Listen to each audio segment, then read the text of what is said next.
Bem-vindas, bem-vindos para mais um programa da Biblioteca Demonstrativa do Brasil. Eu sou Adriana Cortland, sou escritora, sou psicóloga. Hoje o tema é maravilhoso, o povo Uapixana. Na mesa de hoje, nesse bate-papo, com um tema incrível, nossa gente, povo Uapixana, a gente tem a honra de receber um grande escritor, Cristino Uapixana. O Cristino, ele é um escritor premiadíssimo no Brasil e no mundo. Os livros dele são lindos, têm ilustrações maravilhosas, são livros infantis, são livros juvenis. Cristino é premiadíssimo. Cristino recebeu com um livro maravilhoso chamado A Boca da Noite, terceiro lugar no Jabuti. Também recebeu Estrela de Prata, lá na Suécia, numa feira de livro incrível em Gotemburgo. E lá ele também foi premiado. O Cristino tem formas lindas de contar histórias, de contar as histórias do ser humano, as histórias do seu povo, as histórias da humanidade. Estou aqui esperando ele chegar para conversar com a gente sobre processos criativos, suas personagens, música. Cristino também é músico. Então, estou aqui esperando ele chegar e conversar com a gente. Olá! Olá, Cristino!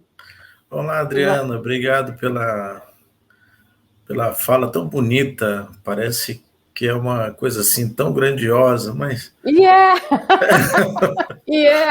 Não, o bom é essa humanidade que nos permite essa magia da literatura, das artes, que nos permite falar assim, nos sentir assim, bem mais humanos.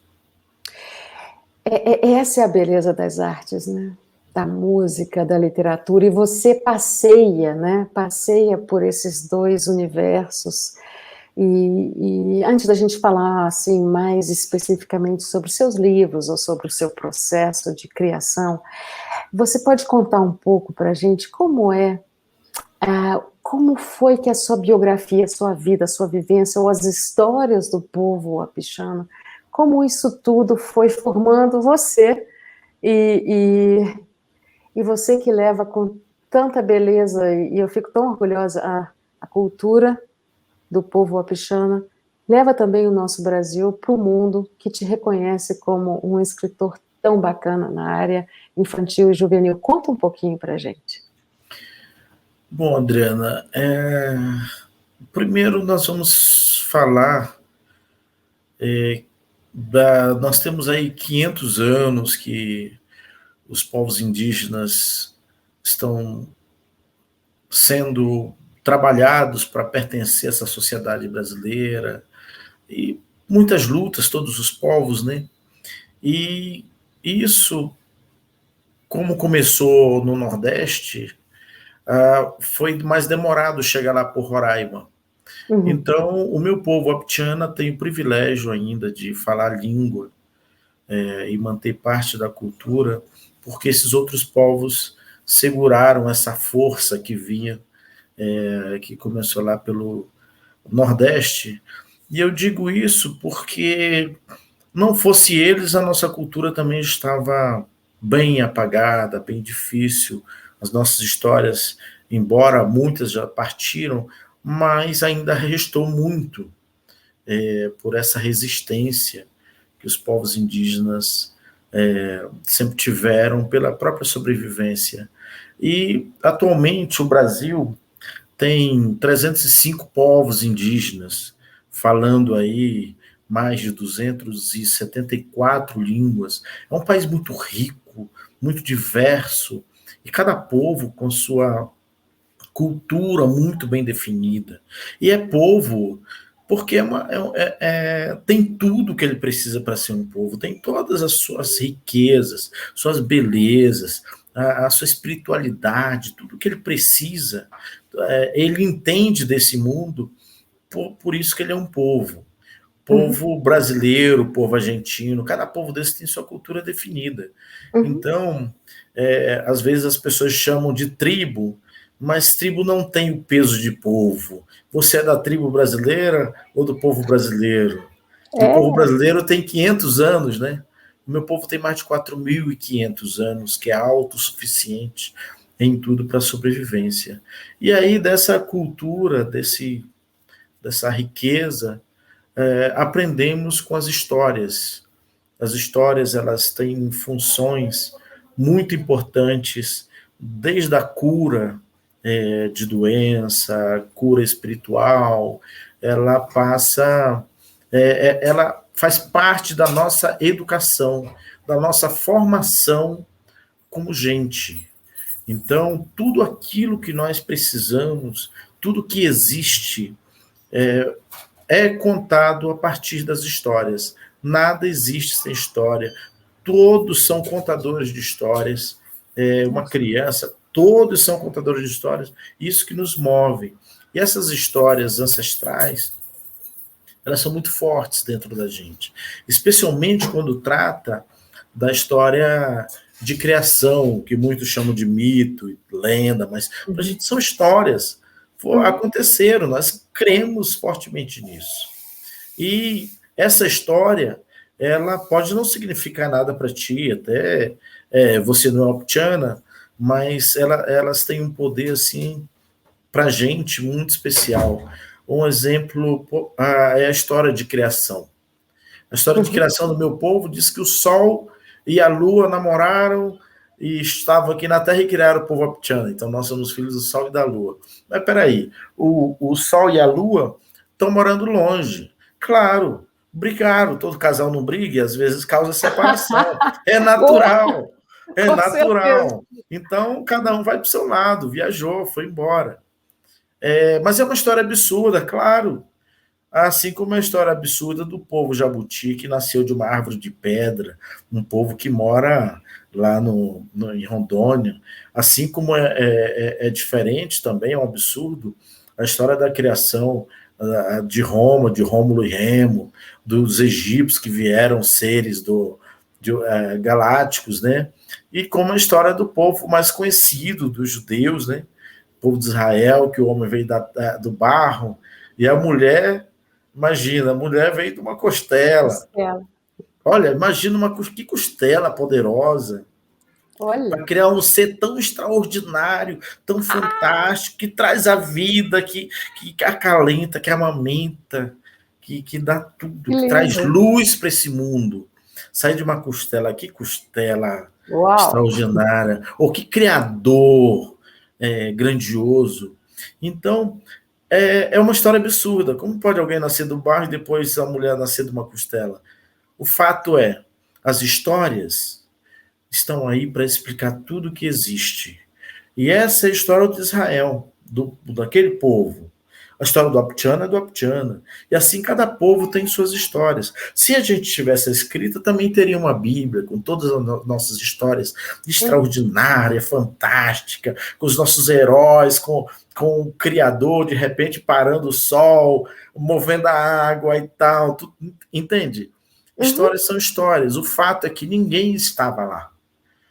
Por isso que elas são tão mágicas, tão magníficas para a gente. E aí eu saio dessa tradição do povo Wapchana, com mais de 4.500 anos, perto do Monte Roraima, que mora em Campos Naturais, com histórias belíssimas, que diz que nós temos 5 almas, e aí quando nós ficamos velhos, olha que lindo, o nosso corpo, o nosso ser, fica mais alma que gente.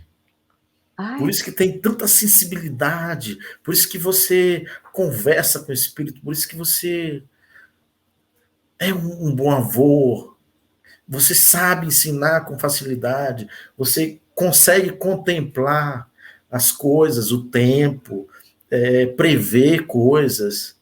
Então, é lindo isso é magnífico. Então, eu saio dessa cultura, desse povo que mora, parte no Brasil e parte na República Federativa da Guiana, uma antiga colônia inglesa que tem poucos anos, bem de talvez 30 anos que está livre dos ingleses, né? Mas menos da metade mora lá. O que divide é um rio. No entanto, pelas influências portuguesa do lado do Brasil, os Wapchanas falam português e Wapchana. E os Wapchana da Guiana falam inglês e falam também o Wapchana. Mas atravessam o rio e os parentes estão ali. E nesse meio aí é que Camun, o Sol, namorou com a Lua, com Cauíris e criou esse povo nesse meio, nesse território. Que coisa linda. Mas a riqueza, a nossa riqueza humana é exatamente essa, né? De contar histórias que às vezes podem parecer absurdas, como a história de Costela, ou tantas histórias que existem, mas que têm um forte poder simbólico, e é através desse poder simbólico é que a gente se ressignifica, se entende, constrói algumas... todo o lado mais poético ou mais espiritual, um lado que não precisa ser sempre racional para ser verdadeiro. E é nessa contação de histórias é que a gente se entende e se comunica. É muito lindo poder contar e ouvir histórias. Isso é tão antigo quanto a humanidade. E eu tenho a impressão que você, com os seus livros, que você é um grande contador de história para crianças. A criança tem um espaço enorme na sua vida, pelo que eu estou podendo entender. Os seus livros, né? A Onça e o Fogo, Sapatos Trocados, A Oncinha Lili, A Boca da Noite, premiadíssimo, O Cão e o Curumim. Esses livros todos, eles são uma homenagem sua, uma contação de histórias suas para as crianças. Tem aí também a sua criança interior brincando nessa criação? É exatamente ela que faz tudo isso. Uma vez conversando com um amigo muito querido, Bartolomeu Campos de Queiroz, o mago da palavra, o mineiro, que tem livros magníficos, ele falou: Cristino, o que eu escrevo, eu bebo lá no meu tempo de criança. É esse tempo que me alimenta, esse tempo que está nessas histórias. E são essas histórias que essa criançada que não conhece a natureza direito, a não ser ver uma serra, mas nunca foi lá, nunca andou descalço, nunca viu uma cachoeira, nunca viu um animal, para que elas conheçam esse mundo que é real, que é fato, e que está tão perto da gente, mas a cidade que está 1 quilômetro longe parece que fica uma distância extraordinária. Então, essas histórias, elas baseiam especialmente o Cão e o Curumim, que é um livro que foi publicado pela Melhoramentos, a Zite não, a Thaisa Borges, que ilustrou, publicado em 2018. 2019 ele recebeu o selo altamente recomendável da Finilige, e também foi finalista do Jabuti. E olha quem estava lá, Roger Mello. Roger Mello é um gigante, então estava competindo eu, Roger Mello, a Lúcia Iraqusu, não lembro o nome dela, acho que é esse, e mais dois que eu não lembro o nome, mas o fato é que a Lúcia ganhou, nós estávamos lá esperando, o nome que tivesse chamado, claro, e foi ela, ficamos felizes, porque ela é também uma escritora, ilustradora, assim, mágica. Então, a gente bebe, de fato, nesse infantil. E o Cão e o Curumim existiu, uma história que aconteceu, eu estava lá, eu vi essa caça desse cão, que foi a primeira vez que ele foi à mata, que não tinha idade para caçar, e eu também entrei a primeira vez para ajudar a pegar palha para cobrir a casa, com meus pais, mais 3 irmãos mais velhos, e foi nesse dia que ele acuou, como chamamos aqui, uma anta. E eu vi toda a luta, vi tudo aquilo, e esse cão, depois conseguimos abater a anta, serviu de alimento bastante tempo, e ele passa a ser um provedor para a gente, por isso que ele foi tão importante. Então íamos caçar e ele ajudava a trazer a comida para a gente. E então ele morre também jovem, com uma doença que ia acabando, entrando no corpo dele pelo rabo. Então ia caindo os pedaços, uma coisa assim muito triste. Ele foi muito marcante para a gente. E minha mãe, que era muito caçadora, eu resolvi fazer uma homenagem para ela nesse livro, do Cão e Curumim, porque ela foi caçar várias vezes com a gente sem a presença do meu pai. E aí, deixa eu só ler aqui um pedacinho aqui dessa Sim, dedicatória, que é tão bonita. sim, A gente vai ver um livro e às vezes a gente procura dedicatória, e a sim. dedicatória já te chama para entrar no livro, sabe? Uhum. Ela diz o seguinte: ao meu primeiro amor que me alimentou e amou desde os seus primeiros enjoos. É para ti, minha mãe, minha guerreira, que cada dia eu renove contigo o nosso primeiro abraço de eternidade. É uma dedicatória muito linda, sabe? Minha mãe partiu esse ano e eu pude ir lá com ela. Fiquei ainda umas 2 noites com minha mãe. Já estava em coma, mas eu levei esse livro para estar com ela, embora em coma.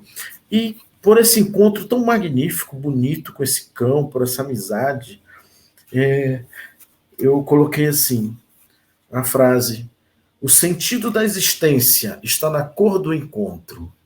Ai, Porque, de fato, sentido da existência. cada encontro ele tem uma força, ele tem uma cor. Por isso que a diferença entre a amizade que eu criei com você, com o Marcos, com minha família, com os minhas filhas.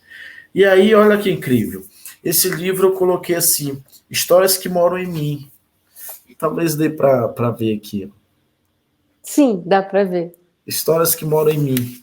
E era algo que eu queria escrever de fato, que eu participei de alguma situação.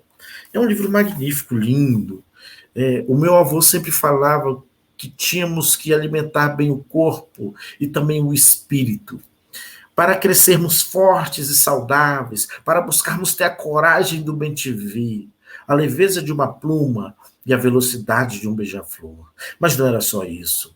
Dizia também que tínhamos que ter a força e a destreza de uma onça, e a fidelidade e o coração de um cão. É lindo. É muito lindo.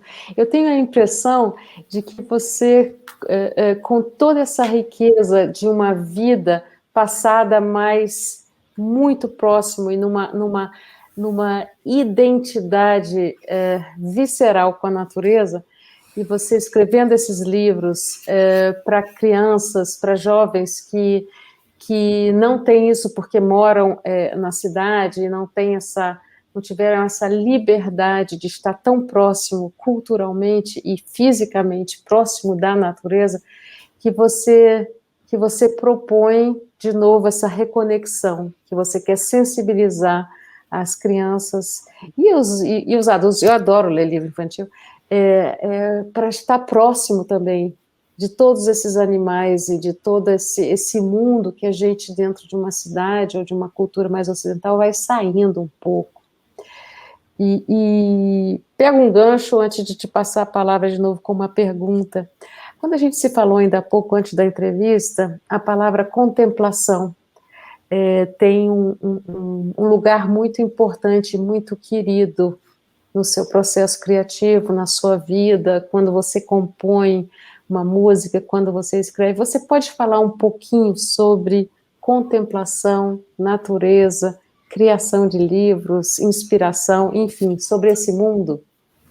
É, a contemplação é algo muito especial, assim, é algo que poucas pessoas, primeiro, têm talvez tempo, ou tenha interesse, ou nunca foi despertado para contemplar algo. Porque tudo está correndo muito rápido, especialmente quem trabalha, quem mora em cidade, é tudo muito rápido. E aí você não para, você não tem um tempo para você colocar a mão para cima e sentir o vento, o frescor, a temperatura mudando, a velocidade que ele está. Você não percebe isso, não para, você não consegue ver apreciar, contemplar, parar para ver as flores, a quantidade de cores que uma flor comporta, que ela traz, que ela presenteia o mundo, que é o tempo que presenteia, né, as cores, as cores. E aí você não para ver, por exemplo, um determinado peixe na sua vida cotidiana ali, os movimentos que ele faz, a distância que ele está do centro do rio, da parte mais funda, por que ele está ali, você começa a contemplar e fazer as suas reflexões. Então, é essa contemplação que traz essa reflexão. E essa reflexão é que te traz para esse mundo mais necessário, que é esse mundo mais sensível, em que tudo tem vida, em que tudo precisa, de fato, ser cuidado. Quem pensa? Humanos. Quem está destruindo o planeta? Os pensantes, os humanos. Qual é o nosso maior problema hoje, se não o problema climático? Quem está causando isso? Humanos. Então, quando a gente põe isso numa história, eu fiz agora uma história chamada Gente Chuva. Eu tive que estudar sobre a chuva, ver todo o processo dela, e é muito interessante, por exemplo, a água que estou tomando agora, nesse instante, pelo menos umas 4 ou 6 vezes ela já foi utilizada, de alguma forma, por alguém, por um ser. Eu estou reutilizando. Então, a Olha, água, ela se renova. Está aí o rio Tietê poluído, tantos rios, mas nessa evaporação, essa sujeira, ela sai e ela sobe, assim como a, as árvores, a influência das árvores. Uma árvore grande, ela joga 1.000 litros de água todos os dias. Imagina isso, ela conecta os rios de baixo com os rios de cima. E aí, quando chega em cima, quando é o momento de precipitar, acredita, as gotículas invisíveis para a gente, elas precisam, para cair, precisam de uma partícula de sujeira, seja ela qual for, para ela começar, se a liga para ir juntando partícula até formar um pingo que seja suficiente pesado para começar a cair. E aí ela vem descendo, descendo, e nesse descer ela vai evaporando, vai voltando parte dela. E aí elas chegam nas árvores, ficam um pouco nas folhas e pelos galhos e tal. E o que chega na terra? Apenas 45% da gota que saiu da lá gota. começou a precipitar. Olha que mágico. Olha como é que é isso. A gente está tomando uma água que ela já foi, em algum momento, utilizada, e ela tem esse poder de se transformar, de se renovar para continuar com a vida, renovando a vida. Ela renova as árvores, renova tudo, renova os peixes, renova tudo, renova a gente, renova tudo. Nós precisamos. Ela é tão. Mas olha todo esse processo que ela tem, e a gente vê só como uma chuva. E aí, quando se derruba tantas árvores, as árvores da floresta amazônica, causa problema nas outras regiões, porque a floresta tem esse papel tão importante. Então, dentro dessa literatura, tem tudo isso que nós fazemos. Por quê? Porque os indígenas consideram a terra A natureza como mãe. Imagina você agredindo tua mãe. Imagina você socando a sua mãe, dando pontapé na sua mãe. Pô, minha mãe dá tudo. Não existe nenhuma pessoa que utilize qualquer coisa, qualquer objeto que veio do espaço. Então, essa nossa casa comum é o que nós precisamos cuidar. E que não é uma responsabilidade apenas dos indígenas. Ah, os Não, indígenas têm de é todos. uma responsabilidade nossa. Então, a literatura é um chamamento para uma aproximação, para um compartilhamento a partir daí dessas coisas tão básicas, mínimas. Não vou dizer que não seja nem conhecimento, mas isso é coisa básica que todo mundo sabe. Mas a gente precisa se unir. E aí, trazer para um mesmo patamar de humanidade. Então, quando se pensa, um indígena, vem aquela ideia do indígena do passado, o que usa arco e flecha, que vivia nu, que tal, que atrapalha o progresso até. Entende? Parece que é uma coisa muito distante, mas não. Mas não. O que você está vendo aqui é o humano, com todas as sensações, todas as sensibilidades, todas as potencialidades de um humano. Então não é para você admirar, o indígena apareceu aí com uma certa situação, faz bem, mas peraí, o japonês não faz bem? O alemão não faz bem? Por que ele faz bem? Porque ele é gente. Porque ele é Ótimo. gente.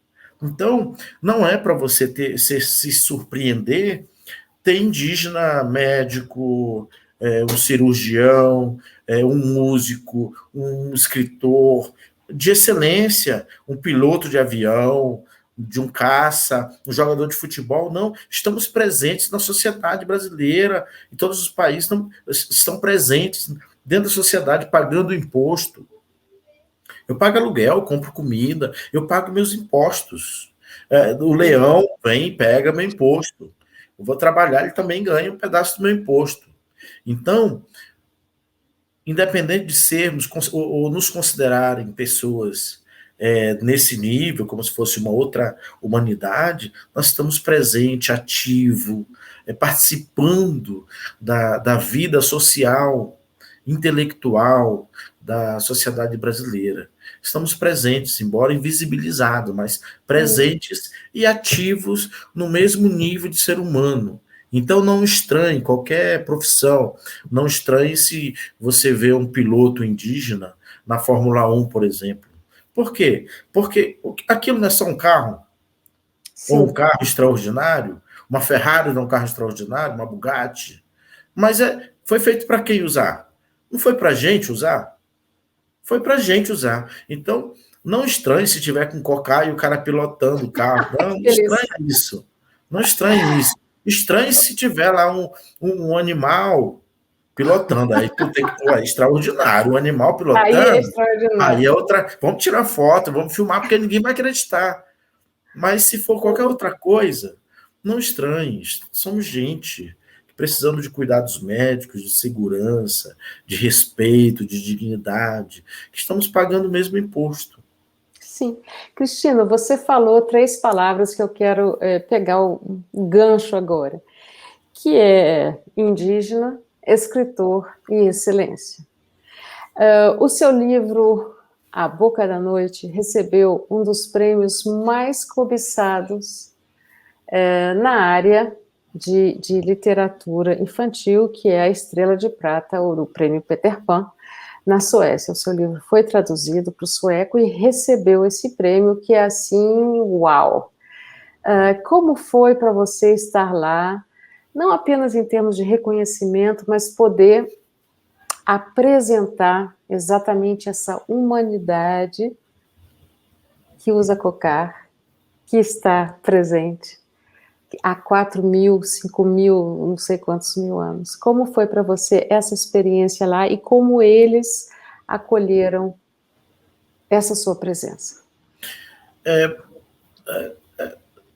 Olha, a história, eu acredito primeiro que elas têm uma alma própria. Hum, E em ela tendo um espírito próprio, ela é dona de si. Significa que ela está por aí, que ela precisa, quando quer e deseja se materializar, procurar alguém. A história do Boca da Noite foi incrível, incrível. tem É uma uma relação com seu pai também, né? Tem, Ok. mas a Boca da Noite foi o seguinte: na época, em 2014, que foi quando foi escrita, recebida, eu não falo que escrevi, eu recebi a história, eu entendo assim.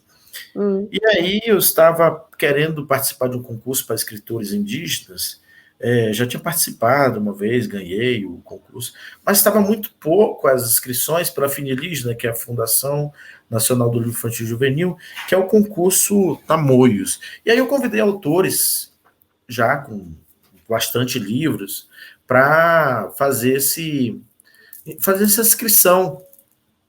Então, convidei vários e vamos para a gente para não perder esse espaço do concurso. Pelo menos vamos ver hum, como nós estamos como autores, né? E aí eu estava com dois amigos no Rio, no Sesc Três Rios, e morava no Rio na época. Eu falei, vamos para casa. Era um sábado, eu falei, amanhã, quando for 8 horas da noite, eu vou entrar no quarto para parir a história que vai ganhar o concurso.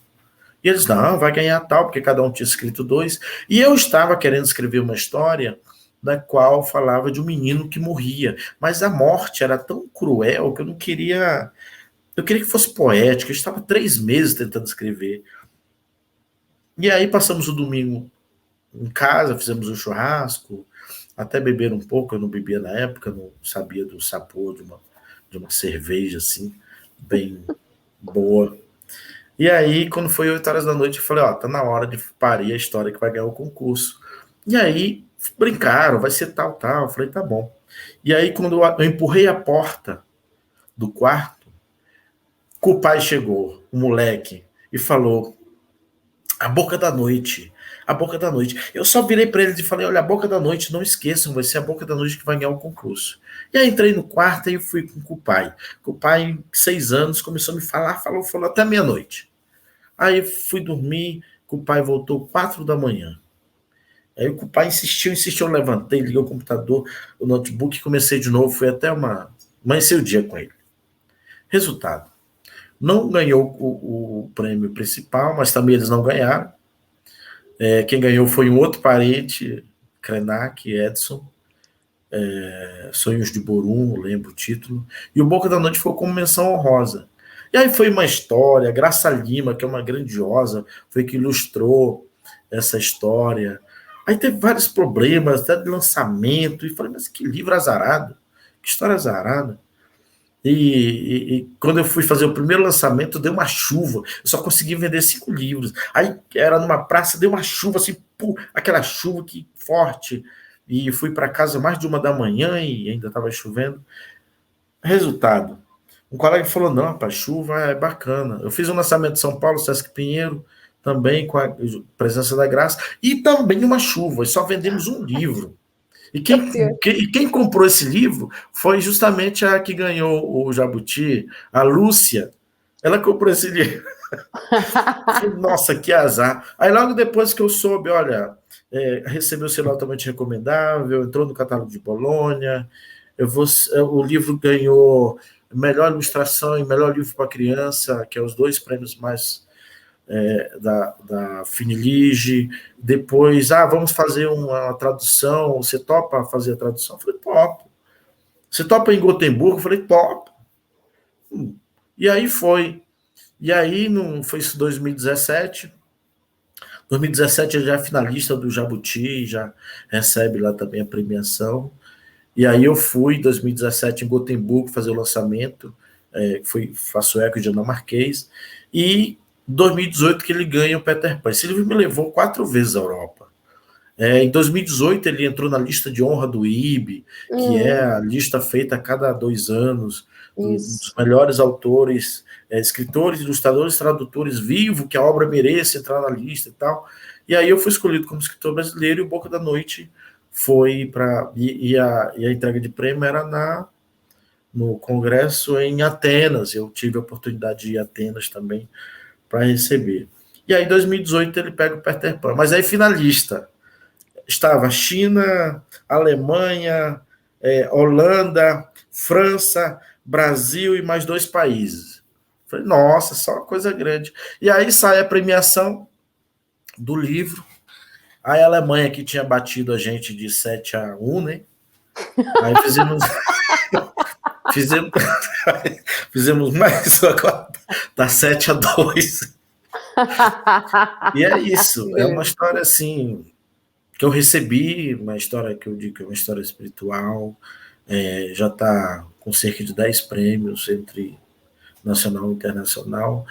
Está agora, acho que ele foi para a ONU agora, para a biblioteca, o clube de leitura da ONU que foi criada. Ele, pelo menos, acho que 3 livros entraram, e eu só tenho 7. Mas É muito lindo quando você fala que é uma história espiritual, né? Essa presença de Kupai. Você pode falar um pouco mais sobre isso? é como eu falei, eu acho que posso. Eu estou escrevendo com Curumim a segunda parte. Eu estou com algumas histórias na cabeça já há anos. Tem uma que já tem quase 20 anos, outra com 15 anos, que vamos amadurecendo. Eu vou tentando namorar, tá na hora. O que vamos fazer? Como é que vai ser? Vai ou não vai? E elas, não está no tempo. Beleza, aí eu estou no Cão Curumim tentando escrever, ela não está querendo vir agora, hoje. Aí eu vou lá, mas aí não vem. Falo, não, vamos ter que continuar na pesquisa. E aí vem outras histórias, a gente vai recebendo, mas é o mesmo processo. Você acha um tema, e aí você começa a pesquisar sobre esse tema, tudo que tem dentro, procura conhecer o máximo. Se tem uma árvore, qual é a função dela, que tipo de árvore é essa, se precisar falar, se ela é medicinal, se ela tem alguma coisa a ver com espiritualidade, por que ela está lá? Porque alguém tem que passar por aquele lugar, porque que tem que notar que ela está lá. E aí a história vai se chegando. É como Namorados, que a menina decide tudo, ela decide tudo. Ela decide tudo. Adorei. Então, a história tem esse poder, tem essa magia. Ela tem vida própria. Vida própria, ela se doa. Pronto, fechou. É hoje. Vai ser assim. Ponto. Então é legal para você, assim, na sua forma de ver toda essa vida de escritor, de artista, né? De escrever sem pensar obrigatoriamente na publicação, na data, sem essa pressão de produtividade. Pelo que eu entendia, isso não tem importância no seu processo. Não, assim como não tem importância a editora, no sentido. Não tem editores esperando textos. O do Melhoramento está esperando o Cão e Curumim, por exemplo. Tem algumas editoras esperando. Mas eu falo, espera. Espera, porque a história não se faz assim. E ela é tão livre que as premiações vêm porque ela é livre, porque ela é bonita, que ela sai como ela tem que sair. Ela se veste com tudo que ela precisa para falar, não, estou aqui, olha isso. Contemple isso. E aí ela vem assim. Então, as premiações que recebem é da obra, não é do autor, é da obra. Então, a obra, eu fiz parte, a ilustradora fez parte, o ilustrador, quem revisou, quem plantou a árvore do papel, quem derrubou. Então, é para muita gente. Então, eu considero que as premiações, de fato, são da obra. Eu sou parte da obra, mas não sou o dono da obra. A obra é dona de si. Por isso que o artista passa a sua obra, fica. E quem vai falar do artista é a sua obra. Nossa, isso é magnífico, isso é realmente é espiritual e é magnífico. E eu imagino que a obra, a partir do momento em que ela vai se fazendo, que ela também vai trazendo personagens, ou seja, não é você que inventa o personagem, você pode até ter uma ideia, mas eu entendo que vai surgindo, eles vão tendo vida própria, vontade Exatamente. própria, e você vai ali só ajeitando o meio de campo, é isso? É exatamente isso. É Que coisa isso. bacana. E E é isso é. Perdão, te interrompi? isso é incrível. E assim também quando você compõe músicas? É mais difícil ainda. Música é um negócio muito difícil de compor. A música que você ouviu, Arzanda One, Sonho, Sim, é. ela demorou 1 ano e 3 meses para ficar pronta. E ela veio Olha, no tempo certo. E olha que eu tentava pegar o violão todos os dias para falar, não, vamos tentar mais um pouquinho, vamos tentar mais um pouco, vamos tentar mais um pouco. hum. E aí que ela foi surgindo. Mas essa música, por exemplo, ela foi importante lá em Roraima, porque teve um festival de música feito pelo Sesc na época, acho que 2005, se não me engano, que queriam saber a musicalidade do estado, porque tem muita gente de fora. Uhum, E aí o regulamento tinha língua portuguesa, apenas. E hum, aí essa era uma ptiana, depois tinha o português. E a pessoa do Sesc, eu fui o Sesc, ela falou, e aí, professor, você vai fazer a inscrição da música? E aí me veio aquela coisa de maluco, que eu não sei de onde vem. Eu falei, não, não vou fazer não. Por que você não vai fazer? Eu falei, como é que vocês querem saber da musicalidade do nosso estado se vocês excluem os indígenas do processo? Vocês são de fora, vocês chegaram aqui um dia desses. Meu povo está tanto tempo aqui, eu queria escrever minha música na língua wapixana, mas o regulamento de vocês não me permite, por isso que eu não vou escrever. E aí eu falei dessa forma, assim, meio chateado até. E 3 dias depois a pessoa me liga e fala: você pode escrever sua música, porque fizemos aqui uma errata, colocamos em cada regulamento que pode ter língua indígena de Roraima. Beleza. E aí eu coloquei essa música em uma instrumental, que e então a música que ganharia o festival iria para um festival lá no Paraná, no FEMUSIC, tradicional, mais de 1.000 inscrições por cada edição, e iria para lá, era o prêmio, além de hum, um troféuzinho. E aí acabou o festival, passou o festival, e ninguém falou nada, ficou, eu normalmente anuncia no dia, né? Aí hum. ficou, aí umas 2 semanas me ligaram e falaram, olha, Cristino, bom, passa os teus dados aí, porque você que vai viajar para lá para o festival. Bom, ganhei então, mas não saiu em jornal, não saiu em nada. Por ser um indígena, talvez que tenha ganhado o festival e tal. Uhum. E foi isso. E aí eu fui para o Paraná e também português, e eu falei, olha, depois que eu toquei a música, eu falei, olha, uma música magnífica, bonita, e o país é muito rico em diversidade. Temos muitas línguas e precisa colocar idioma indígena brasileiro, língua indígena brasileira no regulamento. Aí 2 anos depois colocaram idioma indígena brasileiro nesse regulamento desse festival Uhum. FEMUSIC. Eu fiquei feliz da vida e outros festivais também foram mudando assim. Essa música, por exemplo, ela se chama Sonho. Sonho. É um sonho específico? Essa é uma pergunta típica de psicólogo, né? Eu trabalho muito com sonhos no consultório, na minha vida, adoro. E por isso que quando eu bati o olho na tradução da palavra em Wapixana, que é Ozanda, Marzana One. Ozanda One. Aí quando eu vi sonho, já cliquei para ouvir, adorei. Você tem uma relação especial com sonhos, ou os sonhos fazem parte do saber ancestral dos Wapixanas? O que sonho tem a ver com você? Sonho faz parte dessa parte do povo, né? Ele traz muitas informações. E quando eu trabalhei essa música, eu queria trabalhar com. Eu estava com vontade de fazer um trabalho social de revitalização cultural wapixana em comunidades indígenas. Eu falei, eu preciso chegar lá com uma coisa muito bonita, uma coisa muito nossa.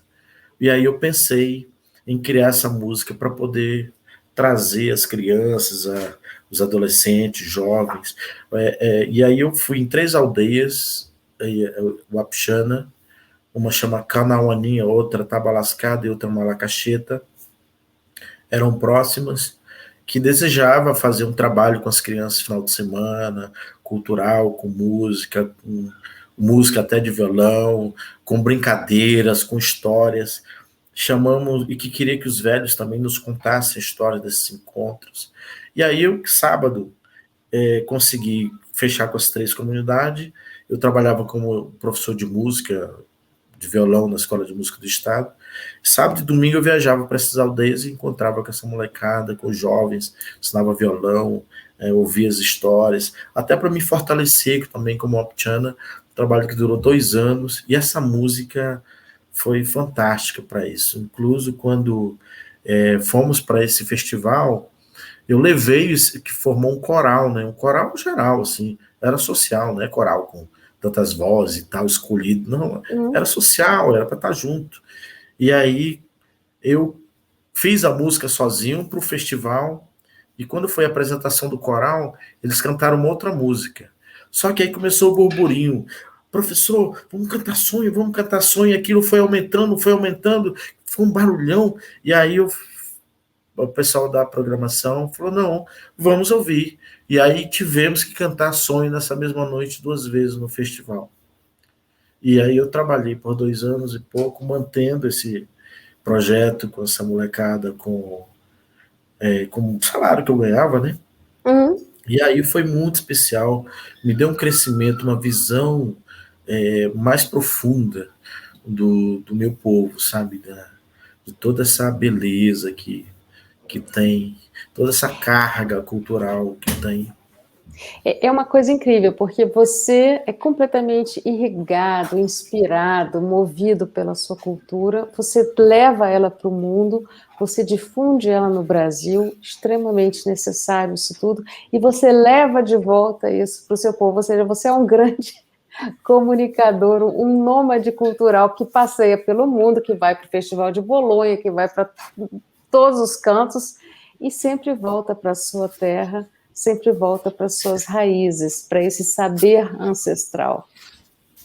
E eu tenho que te dizer que essa conexão com as próprias raízes, que é tão própria do povo indígena, e que eu vejo muitas vezes em consultório de psicologia, faltar muitas vezes as pessoas que estão nas cidades e que são meio desconectadas disso tudo. Eu acho que isso é um grande valor a ser restaurado. A contação das histórias familiares, a reconexão com as raízes, da onde a gente vem, quem a gente é, quem são nossos pais, nossos avós e avós, de onde vem, de onde a gente vem. Isso tudo eu vejo tão presente na sua obra e no seu discurso, nessa nossa conversa. Isso é muito legal, Cristina. É muito bonito que isso passe, que inspire outras pessoas a estarem sempre conectadas com as suas raízes. A gente não vive fora da nossa ancestralidade. Eu tinha um carinho muito grande pela minha avó. Minha avó morreu aos 105 anos e ela já estava, de fato, mais alma que espírito, mais espírito do que gente, mais alma do que gente, porque ela passava a noite falando com o espírito, falava, olha aí, conversava demais, cantava, nossa, como cantava. E aí ela foi muito especial, assim, para mim, né? Ela, os últimos anos, morou com a gente na cidade, e eu tinha uma moto, e ela chamava de cavalo. E aí eu falava, vó, eu vou pescar hoje, eu vou pescar peixe pra gente. Ela, você vai no seu cavalo? Vou no meu cavalo, mas eu vou pescar pra gente. E na verdade eu gostava de fazer isso, gostava de fazer feira.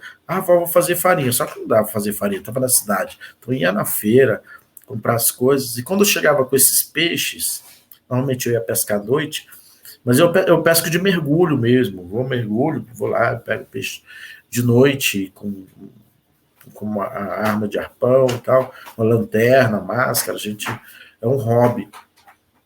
E a felicidade dela ver um homem provendo as coisas, a alegria dela é assim demais, sabe? Então, minha mãe também, eu sempre fui um provedor, eu sempre fui um provedor e para casa. Então, isso para dentro da cultura indígena, agora nem tanto, mas antes era a responsabilidade do homem.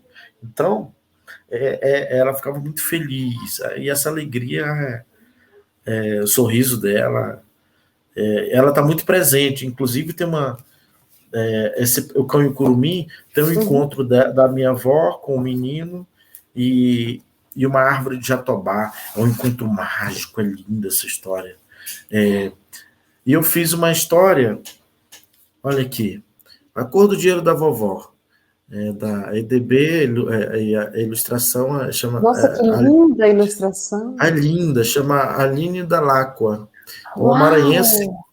Uma maranhense que mora aí na Europa, ela mora na Suécia.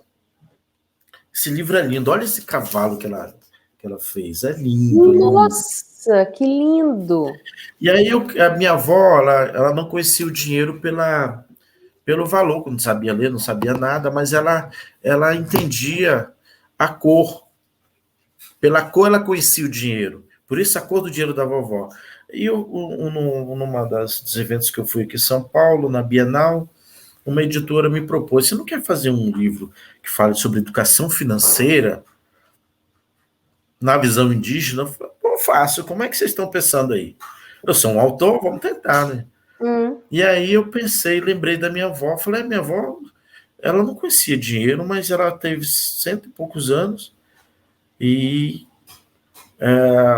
dá para fazer um trabalho, porque quando a gente guarda a nossa farinha por tempo, é um tipo de economia. Quando você molha a farinha e ela cresce, é um tipo de rendimento. Eu fui analisando. Olha que delícia!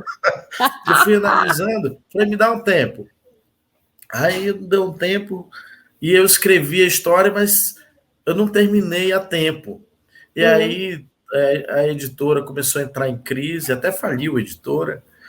E aí ficou o texto. E aí, quando eu vou lá na Suécia, no Salão de Gotemburgo, em 2017, essa história já estava pronta. Não tinha editora ainda.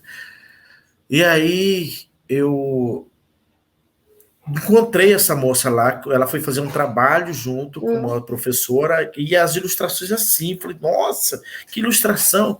Eu tenho uma história que cabe essas ilustrações. Só cabe essas ilustrações. Quando eu negociar, você aceita ilustrar esse livro? Falou, claro, então vamos tentar. Você já ilustrou algum livro? Não, nunca fiz, não. Então comece a estudar, porque assim que eu conseguir editora, eu vou te apresentar. E eu sou meio que bom de negócios para isso, para convencer.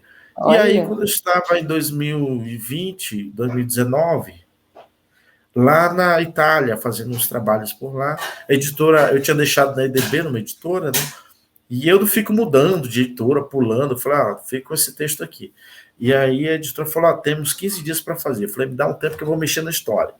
E aí eu já falei, tem uma ilustradora, já mandei resultado. Ela foi o primeiro livro dela, o livro assim ficou lindíssimo. E nessa história tem uma moeda aqui, ó, de 400 réis. Eu vou até sortear, de 1918. Nossa! Ela desenhou essa moeda aqui.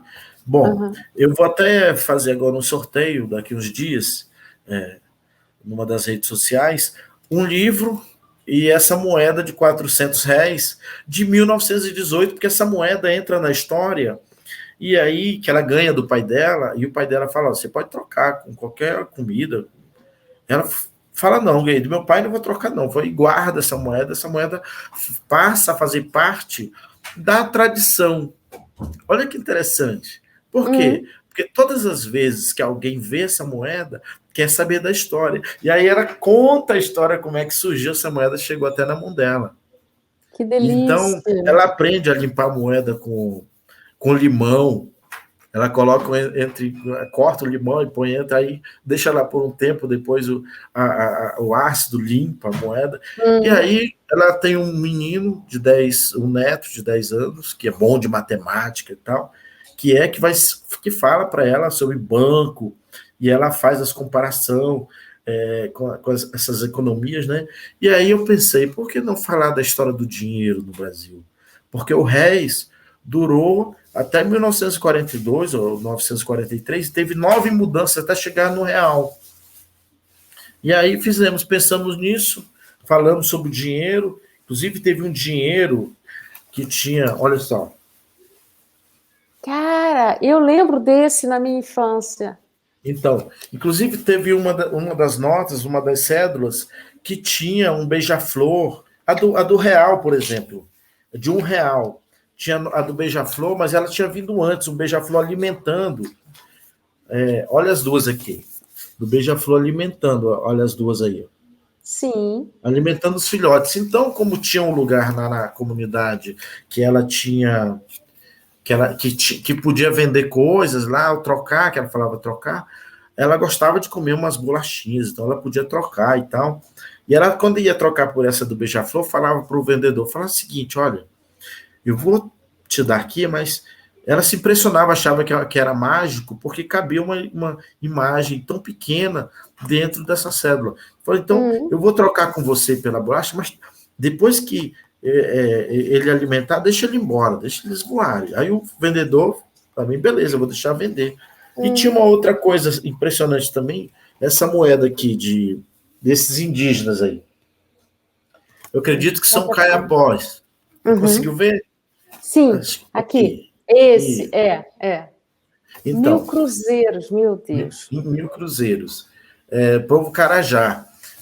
Essa moeda, ela durou 3 meses, porque a inflação estava altíssima. Então, ela circulou 3 meses e, acabou. Acabou. Mas fez parte dela porque ela achava que parecia com o meu avô, que parecia com o pai dela e tal. E ela tinha carinho. Então, ela guardava dinheiro que acabava com o tempo, mudava de moeda, ela tinha lá guardado.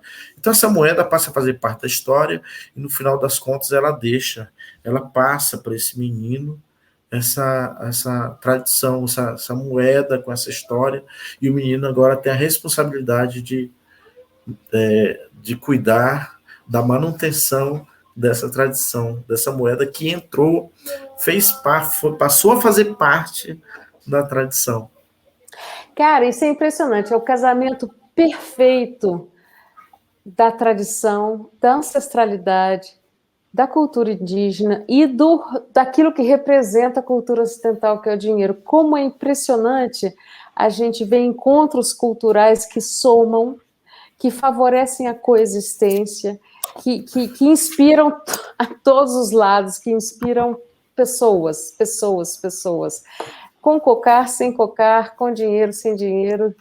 Essa é a grande beleza do seu processo criativo. Seus livros são vivos. E olha, caramba, olha essa ilustração. Ah, não, A Boca da Noite, caramba, é muito A Boca lindo. da Noite é magnífico. Uma história assim... Uma ilustração, na verdade não é uma ilustração, isso é uma obra de arte, né? É de quem, hein? É de quem essa maravilha? Quem ilustrou? A Graça Lima. Graça Lima. Graça Lima, você é maravilhosa. A Graça é uma gigante, uma gigante da ilustração brasileira. Não é à toa que ganhou melhor ilustração, não é à toa que foi traduzido. Não foi só o texto, foi a tradução que levou. Mas é o que você falou, né? Existe uma história que se conta, você é o escriba da história, existe alguém que vai ilustrar, existe alguém que plantou a árvore, que fez o papel, existe alguém que imprimiu o livro, existe alguém que fez a revisão, existe alguém que vai ler, enfim, é um conjunto, é uma imensa teia de criação. Que tudo trabalha em favor da história. Cara, é muito lindo, Cristino. A gente vai começando a chegar ao fim desse nosso momento aqui do BDB Cultural, mas 2 coisas. Onde é que vai ter o sorteio da moeda? Eu acho que Como é vai que eu ser pelo faço para Instagram. participar? Pelo Instagram é o seu nome? Como é que é o Meu seu nome, Cristino Cristina Wapchana. Wapchana? E aí vai ter essa... E uma É, outra... Então, eu já vou me inscrever. Adorei a ideia, e é interativo e é bacana. E quais são os seus próximos projetos? Como é que você tá agora pensando ou deixando que as histórias que histórias querem se contar agora por você? bom, Melhor assim. é, esse ano, antes de falar isso, eu fui convidado para fazer um trabalho chamado, um livro chamado Os Meninos Maluquinhos, eu e mais 7 autores, Isso. pela Melhoramento, para homenagear o Ziraldo, que eu conheço já há muito tempo também, aos 40 anos do Menino Maluquinho. E eu fiz uma história que está... Olha aqui, achei. Os Meninos Maluquinhos. E tá aí Que o, bacana. o Fábio Abu que organizou, e aí Uhum. está eu, ó, bem aqui, cadê? Olha o indígena aí, tá aí. Ah, tá. Tá, aí o Ziraldo no meio. Cada um fez uma história do Menino Maluquinho, sabe? Saiu agora em Uhum. maio pela editora Melhoramentos. Tem um livro agora saindo pela SM, ilustração do Maurício Negro, que ilustrou Sapatos Trocados, um livro também belíssimo, Uhum. que é esse aqui. Com o selo altamente recomendável, né?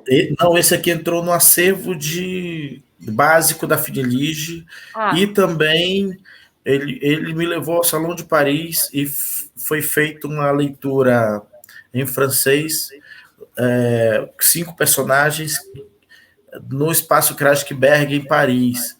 E aí me colocaram no meio, sentei no meio deles, e eles falando assim. Aí tinha os momentos que eles riam, eu falei, nossa, a história deve ser bacana mesmo.